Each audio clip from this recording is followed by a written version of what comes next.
हल्के असम्बली चंद्रायन गुट्टे के मुख्तलिफ इलाकों में तरक्याती कामों का इफ्तिताह कायद मुकर्रना अकबरुद्दीन अवैसी के हाथों अमल में आया।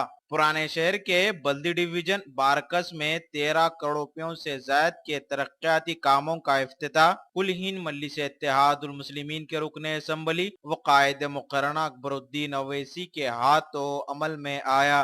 बारकस के मुख्तलिफ इलाकों में CC road, BT road, sewerage line और दीगर तरक्याती काम शामिल है। रुकने असम्बली ने अवाम से फर्दन फर्दन मुलाकात भी की और मसाइल को दरियाफ्त किया। तरक्याती कामों के आगाज पर मुकामी अफराद ने रुकने असम्बली व कायद मुकर्रना अकबरुद्दीन अवैसी से इज़हार तशक्कुर किया। अवाम ने रुकने असम्बली का मरफे की गूंज में वालेहाना इस्तकबाल किया।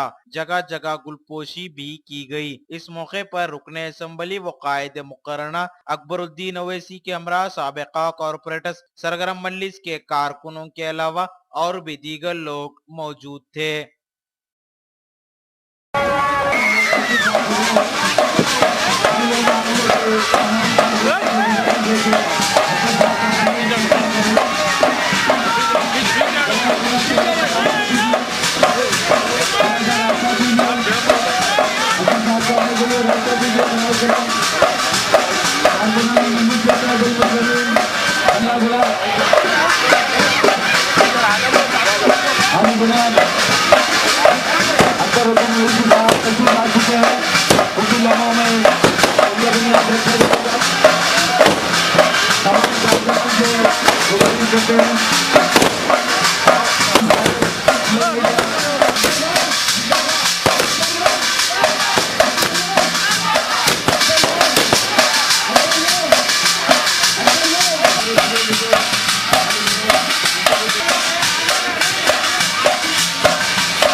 Thank you.